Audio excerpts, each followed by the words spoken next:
இந்த வீடியோவில் வந்து 2024 9 எம்சிக்கு பார்ப்போம். 9வது எம்சிக்கு பார்ப்போம். என்ன 9வது எம்சிக்குன்னு சொன்னோம்னா,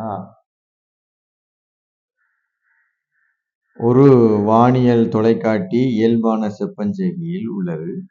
பொருளி வில்லையின் குவியத்தூரம் 80 சென்டிமீட்டராகவும் கோண பெரிதாக்கம் 20 ஆகவும் இருப்பின் பொருளி வில்லைக்கும் பார்வை துண்டுக்கும் இடையே உள்ள தூரம் யாது? சரிதானே? இப்படி தந்திருக்காங்க. நம்மளே செஞ்சு பார்ப்போம். ரைட். இப்போ ஃபர்ஸ்ட்டாக நாங்கள் இதுக்குள்ள முதலாவது வானியல் தொலைக்காட்டி என்றா என்ன, அதனுடைய இயல்பான செப்பன் நிலையை பார்ப்போம். இல்லை அப்போ நேரடியாக எங்களுக்கு என்ன விடைன்றதை வந்துடலாம். முதலாவது வானியல் தொலைக்காட்டி வந்து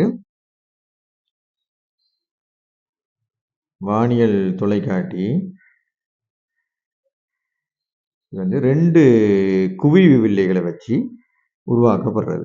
2 குவிவு வில்லைகளை வச்சு. இது வந்து பொருள் வில்லையாகவும் அடுத்தது வந்து பார்வை துண்டும் என்ற அடிப்படையில் இருக்கும்.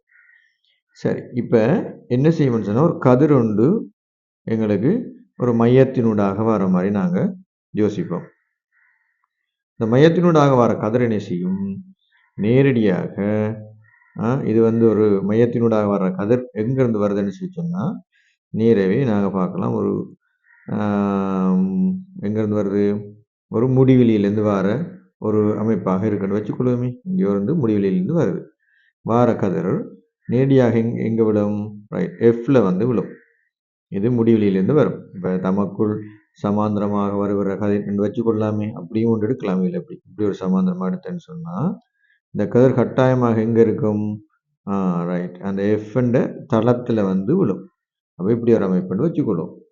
ரைட், இப்படி வர ஒரு 2 கதிர்கள் எடுத்தோம்னு சொன்னால், இந்த கதிர்கள் 2 என்ன செய்யும்? எஃப்ல வந்து அப்போ இதை நாங்கள் இதனுடைய இதை வந்து அதாவது என்னென்னு சொன்னால், பொருள்லேருந்து வரக்கூடிய எஃப் நோட்டுன்னு எடுப்போம். அப்போ இந்த தூரம் வந்து கட்டாயம் எங்களுக்கு என்ன இருக்கும்? எஃப் நோட்டுன்னு இருக்கும். ஆகவே எஃப் நோட் எங்களுக்கு எவ்வளோ தந்திருக்காங்க?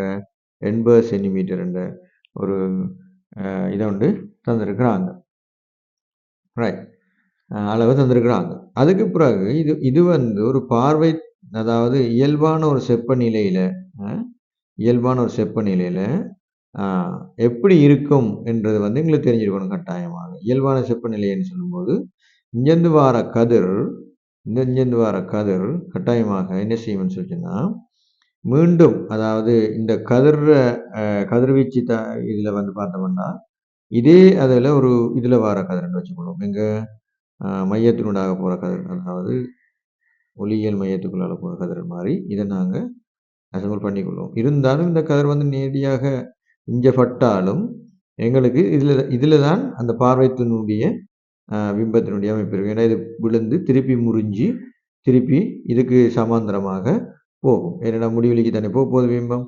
ரைட், அப்படி வந்து இப்படி சமாந்தரமாக போகும். அப்போ இது சமாந்தரமாக இருக்கும் கட்டாயமாக. ஆகவே நாங்கள் இந்த இதில் பார்வை துண்டு எங்களுக்கு பார்வை வச்சு இதை பார்த்தமாக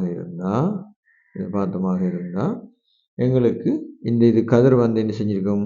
ஓகே, இது ஒரு முடிவெளியில் தெரிகிற மாதிரி ஒரு அமைப்பாக இருக்கும். முடிவெளிக்கு போய் கொண்டிருக்க மாதிரி இருக்கும். இதுதான் தொலைக்காட்டியினுடைய வானியல் தொலைக்காட்டி வந்து இயல்பான செப்பநிலையில் இருக்குது. அப்போ இதில் நாங்கள் என்ன செய்யறோம்னு சொன்னால், ஃபர்ஸ்ட் வந்து இப்போ இந்த தூரம்னு சொன்னால் இது எஃப்ல இருந்து இது முடிவெளிக்கு போகுது. அப்போ இந்த தூரம் வந்து கட்டாயம் என்னவா இருக்கும்? இது ஒரு எஃப்இயா இருக்கும். இதுக்கு எஃப்இன்னு சொன்னோம்னா, அதாவது குவியம் வந்து எஃப்இன்ற எஃப்இயா இருக்கும். அப்போ இந்த பார்வை துண்டுன்ற சொல்றது இது எஃப் நோட் பிளஸ் எஃப்இ. அப்போ எஃப்இயை நாங்கள் கண்டுபிடிச்சோம்னு சொன்னால் எங்களுக்கு இந்த பெருமதி வந்துடும். இதான் இந்த கேள்வி. இதில் இன்னொன்று பார்க்கணும் என்னென்னு சொல்லிட்டுன்னா, இப்போ உதாரணமாக கோண பெரிதாக்கம் ஒன்று தந்திருக்காங்க. கோண பெரிதாக்கம் எப்படி இருக்குன்னு சொன்னால், அதாவது கோண பெரிதாக்கம் வந்து எப்படி என்று சொல்லி சொன்னால், முதல்ல பிம்பத்தின் கோணம், அதாவது பிம்பம் அமைக்கிற கோணம் அளவும் அதனால ஏற்படுற பொருள் அமைக்கிற கோணத்தின் அளவும் பார்க்கலாம். இப்போ பிம்பம் வந்து இந்த இருக்குதான் பிம்பம். சரிதானே? பிம்பம் என்று சொல்லப்படுறது என்ன? இந்த கதிர் தானே, போற கதிர் தானே. அப்போ போற கதிர் என்று சொல்லும்போது நாங்கள் நேரடியாக இது எச்ன்னா எச் உயரம் என்று வச்சுக்கொள்வோம்.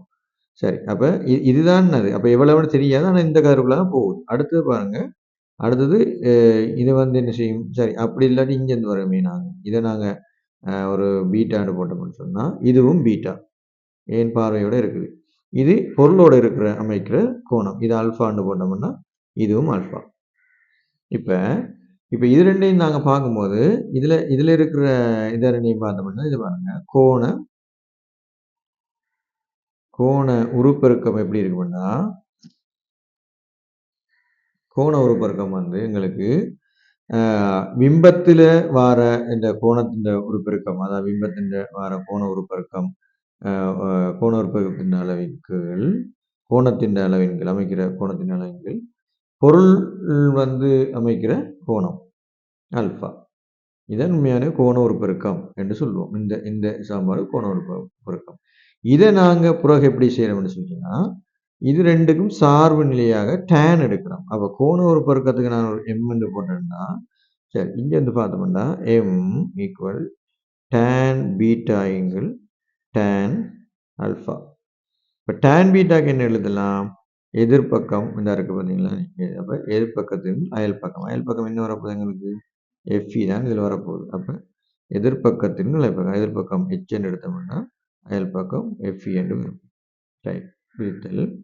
இங்கே tan ஆல்ஃபான்னு பார்த்தோம்னு சொன்னால் இதை எடுக்கலாம். அப்போ எதிர்பக்கத்தின் கிளர்கண்ணு எஃப் நோட்டுன்னு வரும். சரியா?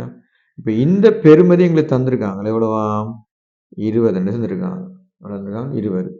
ஆகவே நாங்கள் இதை சுருக்கணும்னா எங்களுக்கு எப்படி வரும்? இதில் இருக்கிற இது வந்து 80 தெரியும் எங்களுக்கு. ஆகவே இந்த 80 சொல்லிச்சுன்னா அப்போ எஃப்இ வந்து எங்களுக்கு வரும் எத்தனை வரும்? 4 என்று வரும். அப்போ 4 சென்டிமீட்டர் எங்களுக்கு வரக்கூடிய மாதிரி இருக்கும். சரிதானே?